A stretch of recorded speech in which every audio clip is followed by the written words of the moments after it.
Hey, welcome back, everyone. This is Chase, and joining me today is Carly Lansche, the Regional Trail Coordinator for Cache County, newly appointed. Welcome. Thanks for joining me. Very newly appointed. Well, when did you start the role? I started the end of June 2020. That's awesome. 2020 has been a year of curveballs, but I'm happy to have landed here. Really grateful. So thanks for having me on. Of course. Well, it's great to have you back.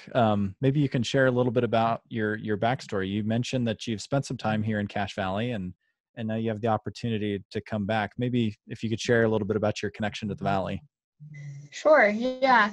So just for a personal background, I grew up in the Park City area and also in the Camas Valley.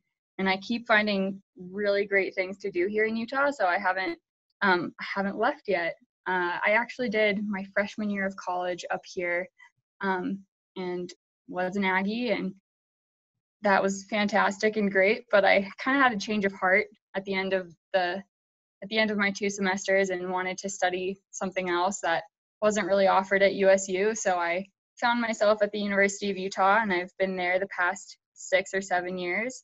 And I ended up pursuing a degree in urban ecology.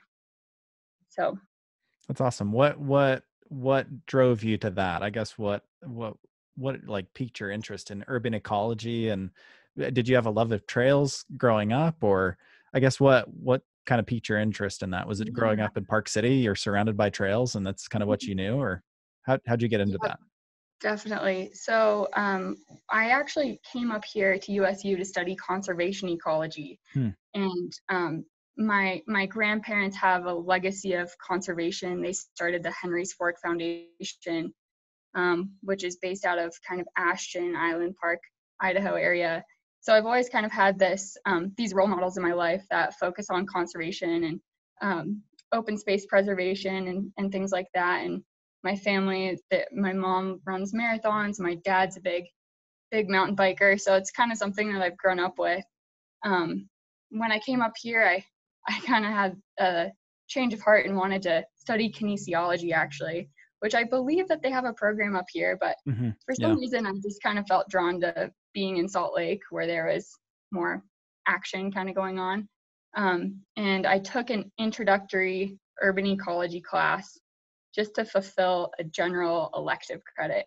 And it opened my mind and my heart to the world of active transportation planning, meaning being able to create and design spaces for people to bike and walk places. And, kind of it looks at the systems in our communities kind of from an ecological lens. So kind of bringing in natural spaces into our community public spaces and things like that. So I dove deep, switched my major for the second time, and I haven't looked back. It's been great. So that's awesome. That's a good feeling when you like find your thing, right? And find what you're passionate about. School's a lot easier when you're passionate about what you're studying, right? And work is a lot easier when you love what you do too. So best of both worlds for you. So what happened after graduation? It sounds like you worked on a few really interesting projects. Like when did you feel like you started to get your hands dirty and get involved? The work became real, right? It wasn't just textbooks anymore. Like what were some of those first projects for you? So when I was still a student, I was lucky to get an internship with Alta Planning and Design, which is a pretty notable name for a consulting firm in the active transportation world. They pretty much solely work and focus on projects related to AT, active transportation. And I landed an internship there and got to work on some tactical urbanism projects, actually in Clark County, Nevada, which is where Las Vegas is. And so we made pop-up intersections, pop-up meaning like temporary kind of installations of curb extensions and crosswalks that made streets a whole lot safer. And if you've been to Las Vegas or any of the municipalities that kind of sprawl outside of it, it's not a very safe place to walk around. So that was kind of fun to see how we could build, connections within the city that made people have better access to to some of those like regional trail networks that they have throughout the county. So that was great. And then I was hoping to land a full-time job there actually, and they kind of were like, okay, you can keep interning kind of in perpetuity, but it didn't have that full-time kind of check mark that I wanted. And anyways, I ended up taking a seasonal job in Japan. Did another 180. And I taught skiing in Japan for a season, which was awesome. That sounds awesome. Yeah, that's great. And then what brought you back? I mean, it was probably nice to just go and refresh, go do something different, and then come back. I guess what happened in between then and then finding out a bit about this position, or was that, So yeah, there's some space between. So I got my exposure and my kind of feet wet in the active transportation world through that time at Alta Planning. And then when it wasn't really looking like it was going to blossom into a full-time job, I decided to kind of be blown by the wind a little bit. So I had a seasonal job in Japan for a little while. I came back to Utah and just kind of hit the ground thinking, okay, what do I need to do to navigate into the kind of role that I want to be in? And I know that I love active transportation, or I know that I love trails and open space and conservation and kind of that whole nexus of public interaction with land. And I got a different internship. This is my advice to all students, since I was in the same position not too long ago, is take any internship that you can if it's serving you. But even if it's not exactly in line with what your interests and your dreams may be, no experience is wasted. It will help shape you and mold you for that position or opportunity when it opens up. But when I came back from Japan, I got another temporary job with the Central Wasatch Commission. And the Central Wasatch Commission is a really, really interesting model. If you're from Utah, you might have heard of the Mountain Accord.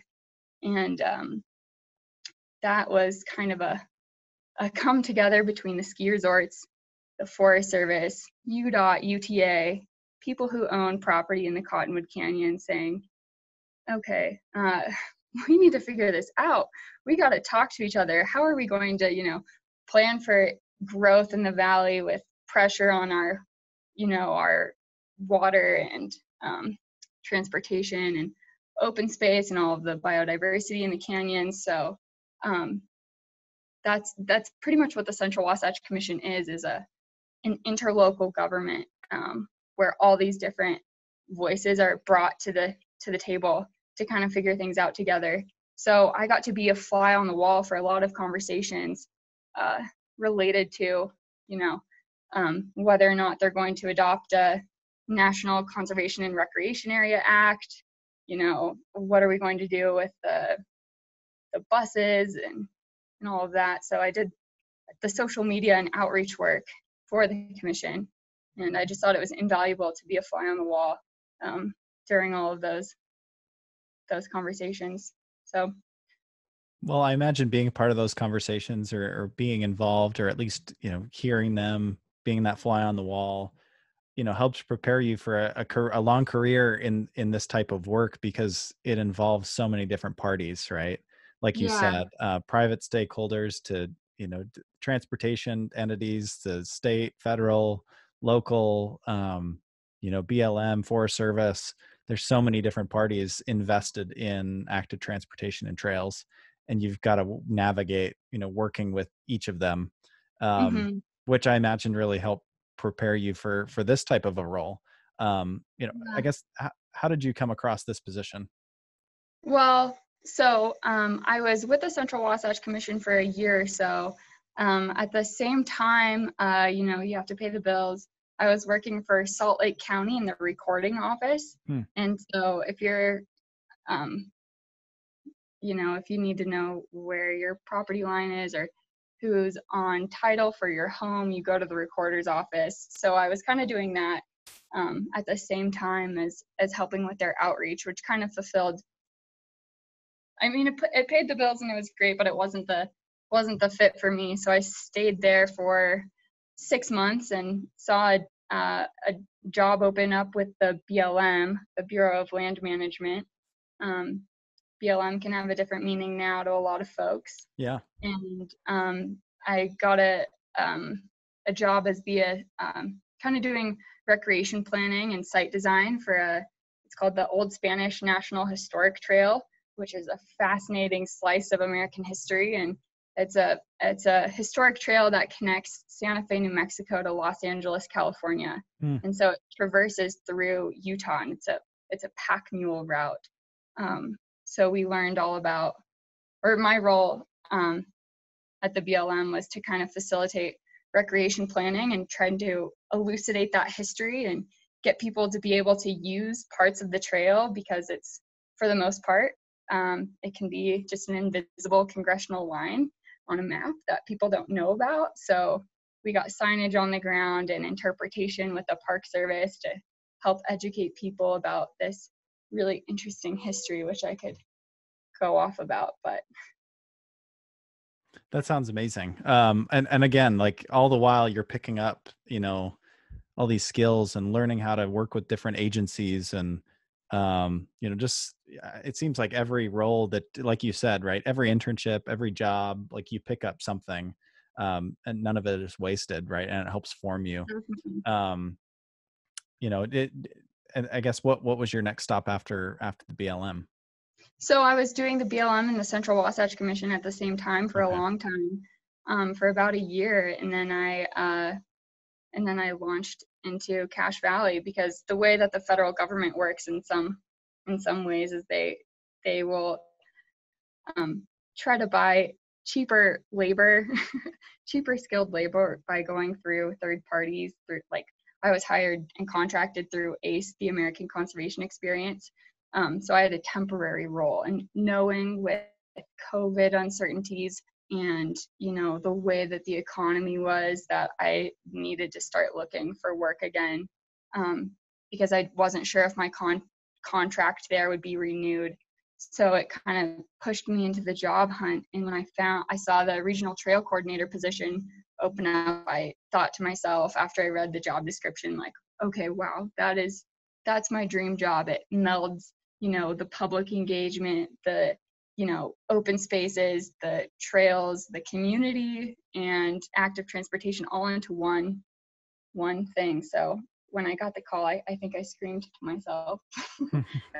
Really excited. So I feel really honored to be up here, and it's been nice to kind of start to build a network up here. And I'm not an expert here yet. The people who live here, the people who visit, but mostly the people who have been here for a long time, they know this place like the back of their hands. They have a whole wealth of information. Well, it seems like that seems like such a big part of the position, right? Is just understanding the people, the place, and a lot of listening, right? A lot of gathering of information and data, and just trying to understand like where you are and what these places mean to people, and then you can start to work with those people. It seems like a lot of building bridges. It's probably what a lot of the job is at the beginning, is just starting to establish those relationships, like you said. Exactly. That's exactly where I'm at still. There's a lot. I mean, Cache County is a smaller place, but there's still a lot of people that are invested in our trails. And I think there's 19 municipalities in Cache County. So they all have their little, governments and staff people. Some of them have staff people. Not all of the towns up here have staff people yet, but yeah, lots of new faces. And it's been fun to be back in a landscape that I have a lot of fond freshman year memories with, Yeah. And I think there's certain things that you learn about being up here only from like going to school here, like learning about the nunnery, or like, those little like local legends. You don't really get that all the time. It's kind of fun to have your ear to the ground as a student, whether your ear is to the ground or not. Totally. But, oh yeah. Yeah. There's like these little cultural things that you only pick up when you're in certain circles, right? Yeah. And so now Mhm. I imagine you're on the hunt to try to figure out what those circles are, right? And get yourself into those conversations and find out. Well, I'm curious. So 7 years between when you were here as a student Mhm. and, since you've come back, from a trails and active transportation standpoint, a lot has happened, I feel like, in Cache County. Um, Yeah. I mean, even I think we didn't even have a trails position at that point when you No, were this going to was school, right? 4 years ago. I think 2016 is when the position was developed. So Right. So a lot has changed. From your perspective, what are some of the major changes that you've seen as you're kind of embedding yourself back into the community? What are some of the main things that you've seen, or the positive things that have happened in the community? yeah, I think one of the greatest things that I've noticed is the connection between the campus and the mouth of Logan Canyon. There's a lot of trails that can just put you right into the mouth of the canyon, and the High Line, that's brand new, and that's such a cool vantage point over the mouth of that canyon that was not there before. And I do have to say that my lens of looking at a landscape has changed drastically since the last time I lived here. So it's kind of hard to compare like what there was versus what there is now, just because I see things so differently. Um, I don't know if that really makes sense, but Oh, it does for sure. Any other major things that you feel like? I mean, besides, Cache Valley has grown a lot. I mean, campus is very different. this has roundabouts. There were not roundabouts when I was here. The Well, south and end of Main that was Street. definitely a conversation. That was a big issue here, right? In a small town, to get roundabouts and trying to educate people on how to use a roundabout. And And you can um, still see as it when you're biking or driving through a roundabout, you can still see the hesitation. uh-huh. People haven't really adapted fully to be able to use them smoothly. I mean, people figure it out because it's relatively intuitive, but Yeah. yeah. Well, I'm curious, I guess, I'm going to take another step back. What excited you about this position in Cache Valley? I know there's probably elements of the position that were really interesting, right? Taking active transportation and trail work Yeah. and blending that together, and the opportunity to work with, different stakeholders. And it's just a really cool position. Was there anything about Cache Valley that you thought was really interesting, like this opportunity to come into this Yeah. community and do this work? So, yeah, that's it. That's a great question. So, I lived in Oakley in the Camas Valley, Hmm. and that's kind of rural. There's a lot of people that have been there for 5 or 6 generations, and they are very like loyal to their valleys and they love it, and it's a tight knit community. So I kind of was an outsider into that world um, when I moved from Park City to Oakley when I was younger in high school. And I went to high school in Park City, and that was very much so my community. But the open space in Oakley and just the small town feel, even though I wasn't super tight knit with the community itself, it just kind of stole my heart. And Salt Lake is great. It's a bigger city. I mean, people from actual bigger cities, they come and they're like, oh, Salt Lake is so cute. Yeah, right. The downtown is so quaint. And Salt Lake really is the biggest city I've ever lived in. And so when I had the opportunity to come to a place that's rapidly growing and still has that kind of feel that Oakley does, that totally sold me. Um, so when I come up out of Sardine Canyon into the valley, it's just the open space. It's like you can almost feel your blood pressure going down a little bit. It's just gorgeous. So that's one reason. And then my parents actually left me in Utah. They're in Island Park, Idaho now, and I'm Hmm. just a little bit closer to them, which is great. Yeah. Don't have to deal with the I-15 traffic and in Salt Lake to get up there now, and so yeah. Um, That's awesome. Yeah, I think I imagine for someone in your role, like the open space, the proximity to outdoor recreation opportunities, the proximity to trails. I mean, Salt Lake is similar in that way where it's so close to the mountains, but for some reason Logan just feels that much closer, right? Where your yeah. campus is like it's literally 5 minutes away Mhm. from a canyon. There's maybe it's not that much closer, but it feels that much closer to me. Yeah, I Um, think it's kind of depends on where you are on the Wasatch Front. Logan definitely has unique attributes for sure. Right. So I guess now that you've kind of embedded yourself and you're learning about some of the what has happened, I guess we weren't going to talk about specifics, right? Because you're kind of just getting caught up to speed on what's happened here, and but are there some projects that you feel like you've learned about since being here that really excite you? I guess a couple that Dayton, your predecessor, and I have talked a little bit about that have been really exciting. The blue trail master plan, getting put into effect. We're like really utilizing the Logan River more. Connecting parks and trails, I know, is a big emphasis. We had Russ Akina from Parks on as well, talking about like that focus, on connecting parks by with trails. Russ is awesome. Yeah, I bet he's a great supporter. I mean, he's kind of continued, carried the baton a little bit, I imagine, between the transition. I guess what are some of those other, maybe some of these current projects that you're kind of jumping into right now? What excites you?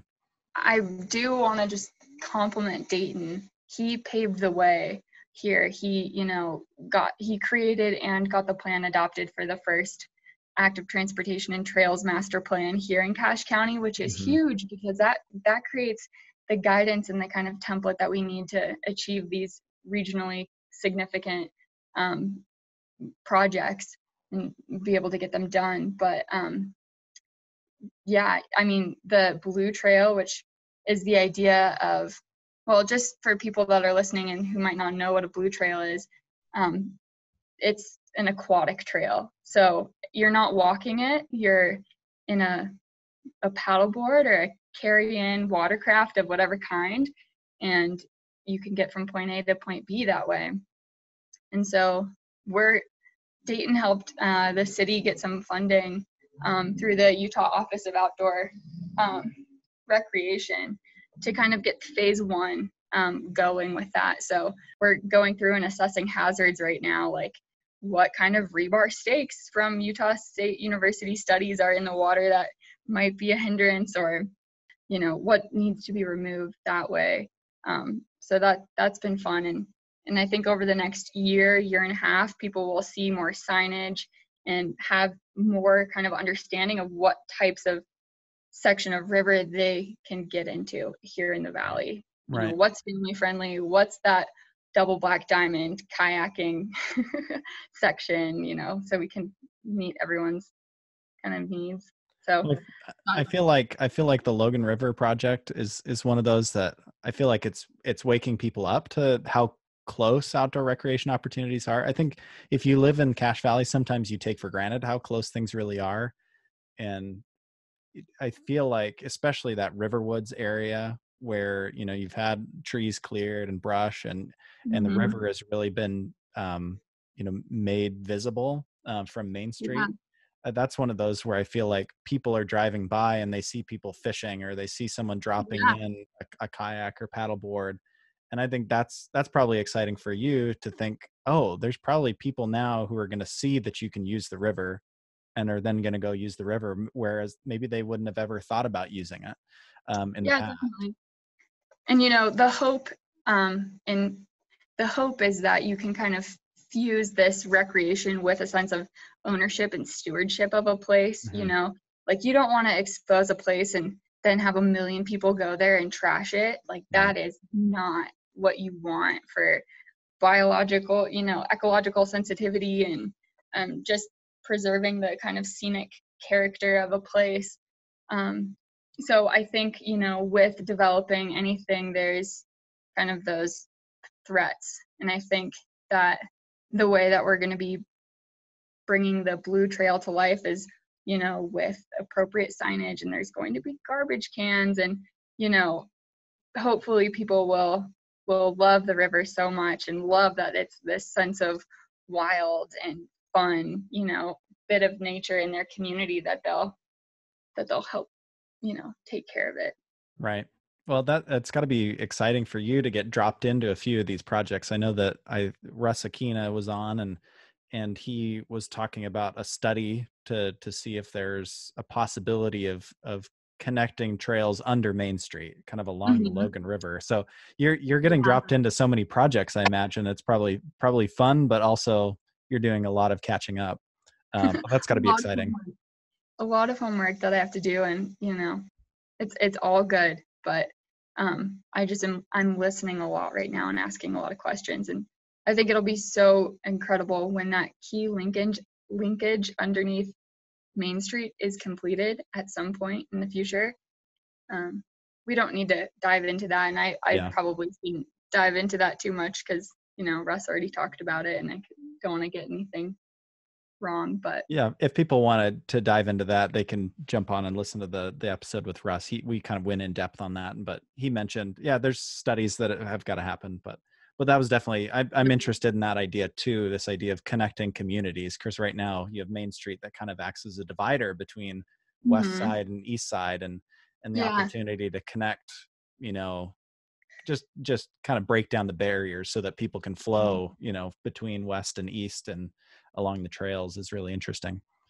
With that, do you mind sharing a little bit about kind of the importance of this role being focused on active transportation and trail building? I know Dayton and I talked about this in a previous episode, but I think we both thought it was really interesting and significant that this role is focused on, it's a combined role. It's not, okay, an active transportation person and a trails person. It's one role. And maybe that's the nature of our community, where we're so close to the mountains, we're so close to trails.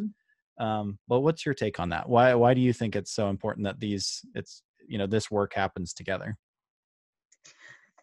Well, if we look at our transportation system as it stands, it primarily in the US, largely it just focuses on vehicular access to point A and B.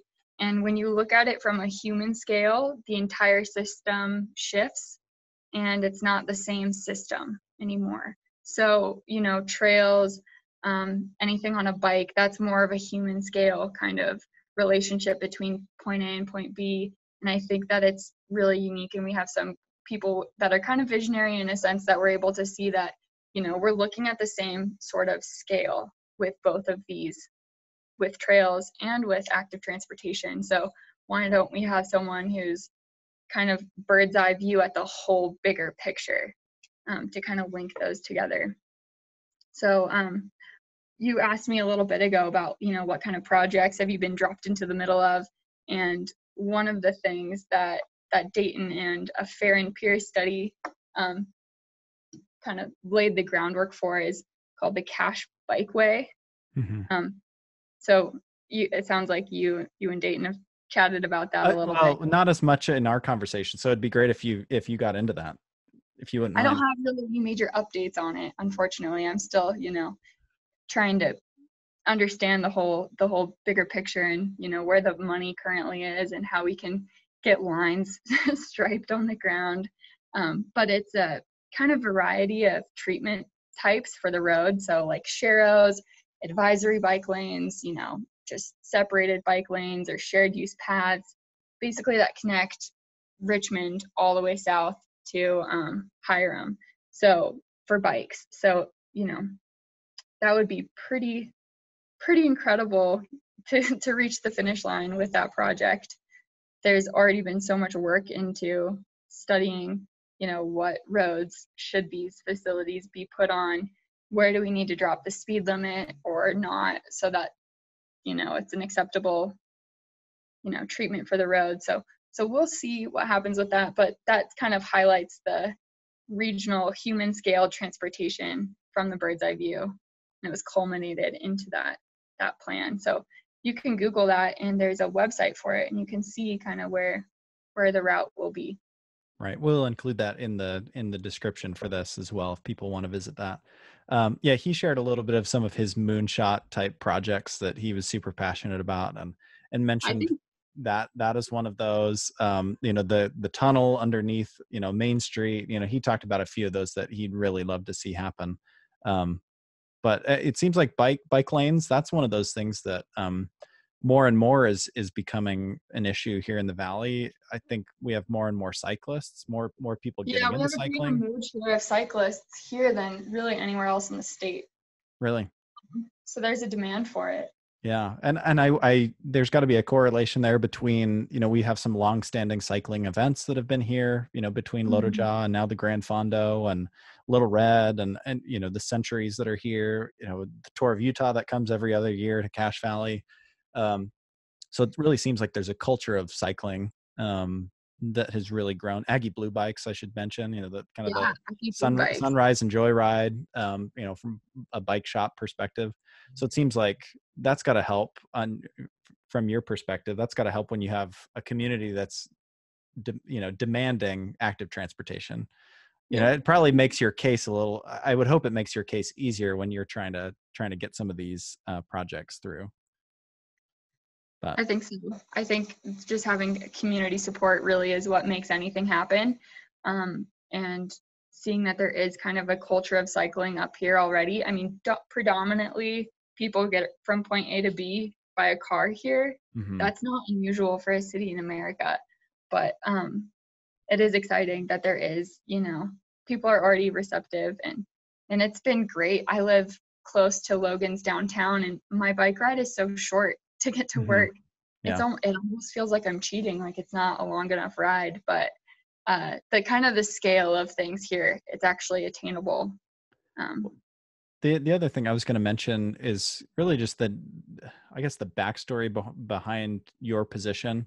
I think it's really interesting when you have a community that has really bought in and is really supportive of this. Not every community, I feel like every community says we love trails, right? We like trails, but not every community is willing to put their money where their mouth is, right? And commit to have a position, right? And maybe you could share a little bit about how does this usually work in other communities? It seems abnormal to me to have someone who's kind of this hybrid active transportation trails person. Not every community has this. So I think we're really lucky, and I want to hit that home.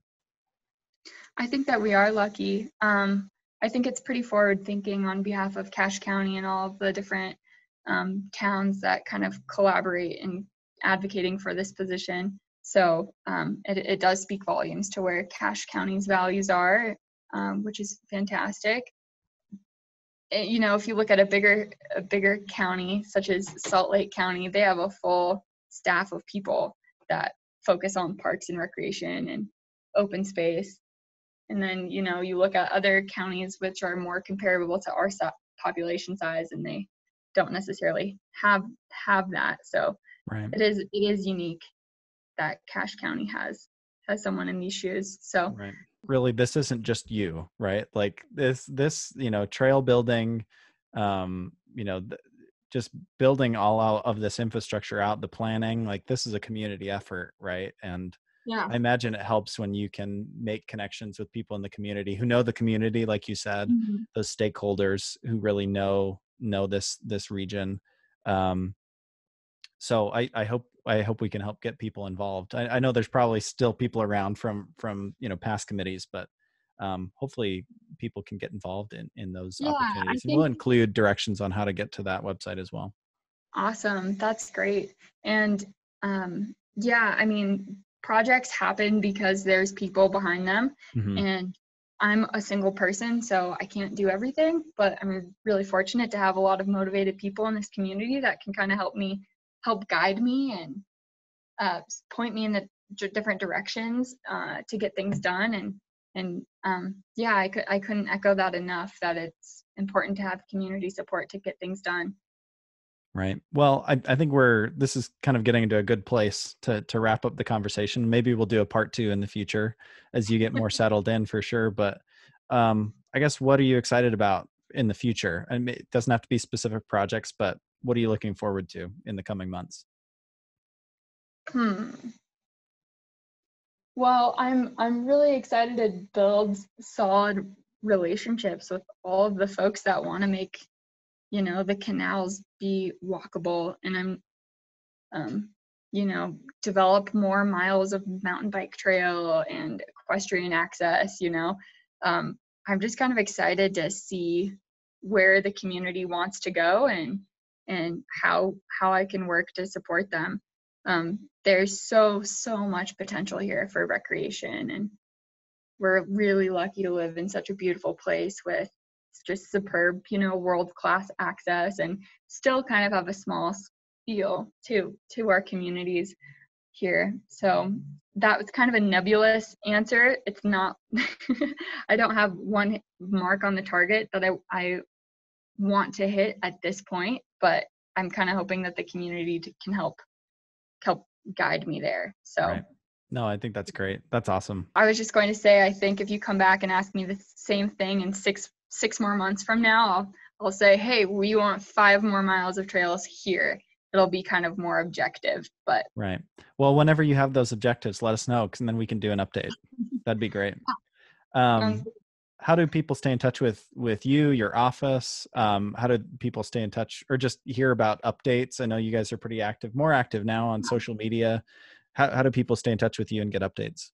Yeah, social media is great. We've got Facebook and Instagram that we're pretty active with. And we have newsletters that are going to be kind of quarterly, I think, or kind of as needed. And our website, trails.cachecounty.org, but just look up the Trails Cache and you should be able to find us anywhere.